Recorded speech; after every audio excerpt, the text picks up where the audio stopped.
Who's that worried about seeing his kids? You need to see your kids. Hello. Lock it. He won't though. That's a Tinder, you know. Oh Jesus, y'all.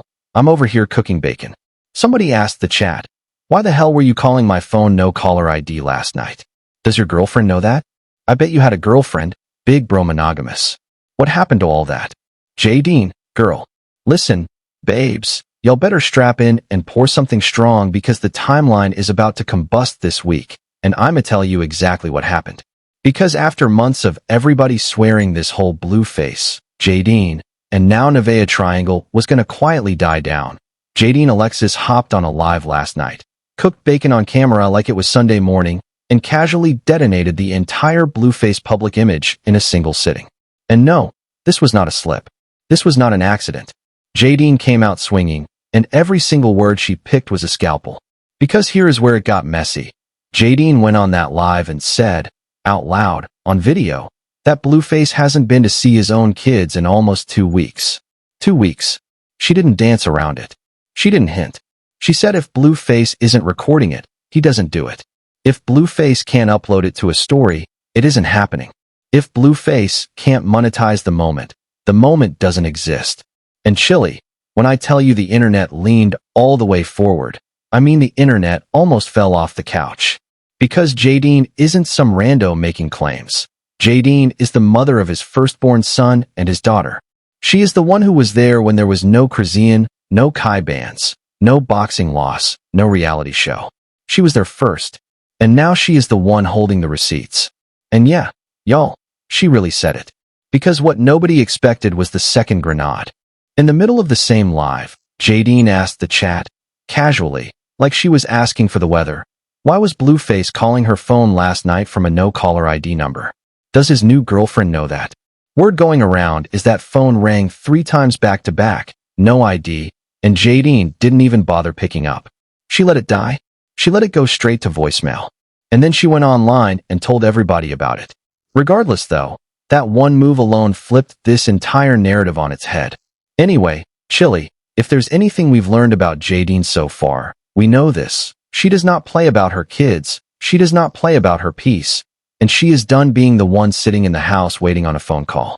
And I'ma be honest with y'all, what I'm hearing from folks close to it is that Jadine has been holding on to receipts for months. Text messages, voicemails, screenshots, timelines, dates, names, all of it. And after last night, allegedly, she is about ready to open that folder for the world to see. Because here is the part that has the whole comment section shaking. Word going around is that Blueface has been telling his inner circle that he wants to hide his relationship with the new girl entirely. That he wants his newest son named Junior specifically to erase the old family from the story. And that he wants Nevaeh out of the picture completely because Nevaeh, in his own words, allegedly refuses to sit at home and wait like a good bird. And baby, when I heard that, I dropped the pan. Because that word, bird, is the whole story. That word is why this messy little relationship situation just turned into a full-blown internet event. Blueface, according to sources close to the situation, is not looking for a partner. Blueface is looking for a bird, somebody who waits, somebody who tolerates the cheating, somebody who doesn't post, somebody who doesn't leave, somebody who doesn't move on, somebody who doesn't get outside, somebody who doesn't embarrass him even though he embarrasses her on a public loop. That is what Blueface has been searching for since the day Jadine said enough. And the reason the algorithm is about to explode with this story is because Jadine didn't just refuse to be that bird. She went on live, cooked bacon, said his whole name, and made the internet watch him get exposed in his own kitchen. Now, y'all remember when Blueface came home from prison earlier this year. Y'all remember the parade. Y'all remember the streams, the interviews, the Aiden Ross appearance, the boxing match with Chibu that everybody watched him lose in front of the whole internet. And y'all remember how quickly Blueface went from, I'm home to be with my son, to, I'm on the road with a new woman. And by the way, I'm calling my child a stranger. Chrisean Rock has been out here on lives for weeks trying to explain why Blueface still won't publicly claim their child Junior. Kai Band's management has been out here delivering messages on Twitter and then deleting them like an embarrassed cousin at a family reunion. Whack 100 has been on clubhouse rooms trying to spin the story. And through all of it, Jadine, the original mother, the one who was there first, was quiet. She wasn't posting. She wasn't crying on live. She was just waiting. Well, the waiting is over. Because what happened last night on that live was Jadine finally deciding that the peace treaty is dead. And once Jadine picked up the microphone, once she picked up the frying pan, once she looked at the camera and said, "Who's that worried about seeing videos? You need to see your kids," the whole game changed. Because that wasn't a fan speaking. That wasn't a hater speaking. That was the mother of his oldest children speaking, on camera, unfiltered, seasoning bacon while she diced up his entire public brand. And the internet, chilly, the internet couldn't get enough. Now, here's where the story gets even wilder. Because the no caller ID call is not just about a phone call. What I'm hearing from folks close to it is that this wasn't the first no caller ID call Blueface has made in the last month. Word going around is that Jadine has been getting these calls late at night, back to back, from unknown numbers, and every time she doesn't pick up, the call stopped the next morning. And chilly, if what my sources are saying is accurate, Blueface has been calling from no caller ID specifically because he doesn't want the new girlfriend to see his call log, and he doesn't want Jadine to have a number she can trace. That is not the behavior of a man who is done. That is the behavior of a man who is trying to keep both feet in two houses at the same time. And y'all, when Jadine exposed that on live, in real time, in front of a live audience, that was aiming for the crown itself. Because his entire post-prison brand is built on the idea that he moved on cleanly, that he chose his new life, that he doesn't need her, that the old story is dead. But if he's calling her at midnight from a no-caller ID phone, then the story is not dead. The story is very, very alive. And she just proved it in front of tens of thousands of viewers with one sentence. I mean, come on now. And here is where I want y'all to actually listen. Because there's another woman in this story who nobody is protecting. And her name is Nevaeh. Now, I know some of y'all in the comments are ready to hate her, and some of y'all already picked a side, but hear me out, because according to what folks are saying, Nevaeh is the one Blueface is now calling unmanageable. And in Blueface language, unmanageable is not a bad thing. Unmanageable means she has a spine, she has a life, she posts, she goes outside, she doesn't cancel her plans for him, she doesn't sit in the house waiting for a text, she doesn't tolerate the cheating in silence, and she doesn't hand over her whole schedule the second he walks in the door. Nevaeh, in other words, is the exact opposite of the bird Blueface said he was looking for. And that is why, allegedly, Blueface is already trying to phase her out and rebuild the story around a quieter, younger, more obedient version. That's disgusting. Let me say it plain. That is disgusting. Because what Blueface is admitting, in his own words, to his own circle, is that he doesn't want a woman. He wants a hostage. He doesn't want a partner. He wants a house pet. He doesn't want to be a father. He wants a co-signed audience. And every single woman around him is being measured against that one twisted metric. Will she sit still and shut up while I do whatever I want? She said no. Nevaeh is saying no. And that, chilly, is the reason this whole timeline is currently on fire. Now, let me tell y'all something else that is making the rounds this week. And I need y'all to hold on to your patience for this one. Because what my sources close to the situation are saying is that Jadine has been quietly documenting Blueface's absence from his own children for months. She's got dates. She's got exact days he didn't show. She's got screenshots of missed calls he never returned. She's got the school events he skipped. She's got the birthdays where the only gift arrived in an Amazon box addressed from the account. And what folks are telling me is that Jadine is not planning to just post the receipts. She is preparing to file for formal child support with the entire timeline attached. And that, babes, is when this stops being a gossip cycle and starts being a court case. Because if she actually files, the same live streams he has been using to build his post-prison brand can be introduced as evidence of what he was doing on the exact days he wasn't visiting his kids. Every time he was in a studio with a new artist, every time he was at a festival, every time he was on a plane with a new woman, those dates are time-stamped. Those dates are public. Those dates can be printed and put in a folder. And Jadine, chilly, has been sitting on that folder like it's a Sunday sermon waiting to be delivered. Break the mirror wide open. That is exactly what a formal filing would do. Because his entire post-prison narrative, the I'm home for my son story, the I'm being a father again story, the I'm rebuilding my family story, collapses the second an actual court asks him to produce evidence of a single visit.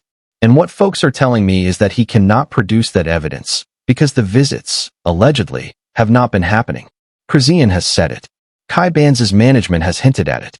And now Jadine has said it out loud, on live, with a frying pan in her hand. And listen, this is bigger than one live stream.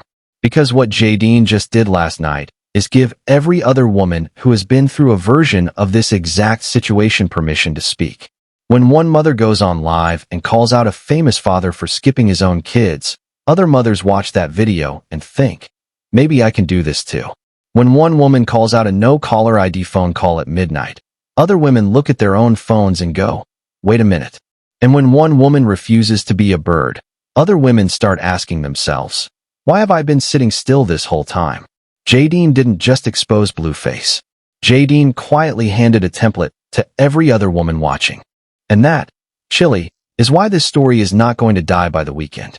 And this is exactly why his inner circle, according to word on the street, is currently in full damage control mode. Sources are saying that certain people around him spent last night on the phone trying to figure out how to reframe the story. They floated ideas. They pitched counter-narratives. They suggested he hop on his own live and clown her back the way he always does when he feels cornered. But this time, y'all, this time is different. Because she wasn't yelling. She wasn't crying. She was cooking bacon. And in that little kitchen moment, she communicated something Blueface has never been able to counter. She communicated that she is fine.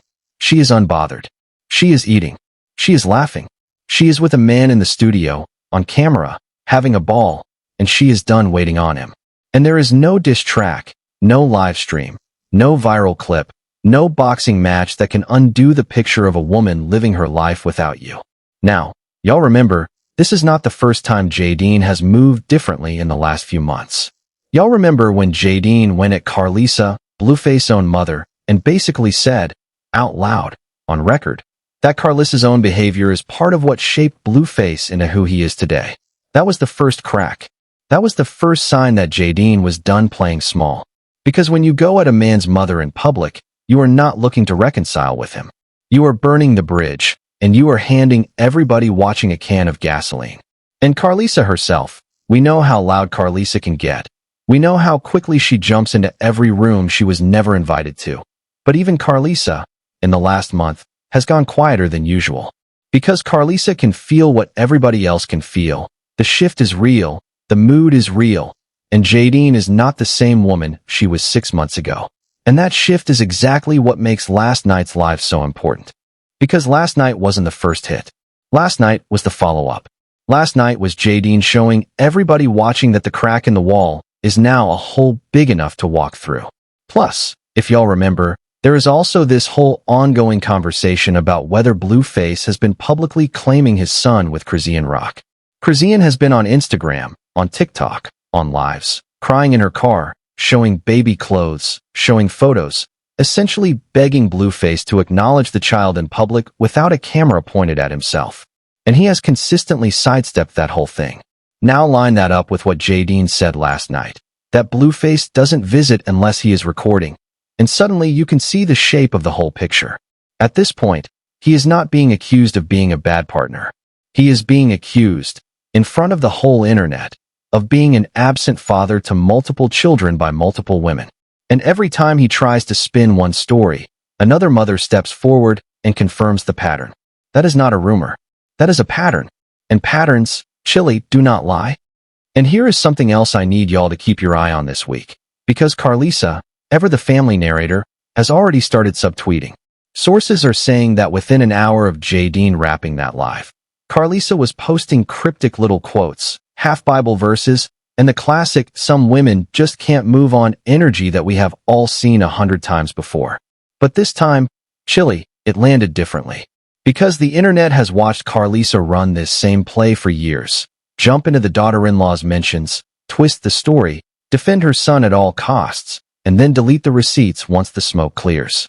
And Jadine, at this point, has already publicly said that Carlissa's own patterns are part of what shaped Blueface into the man he is now.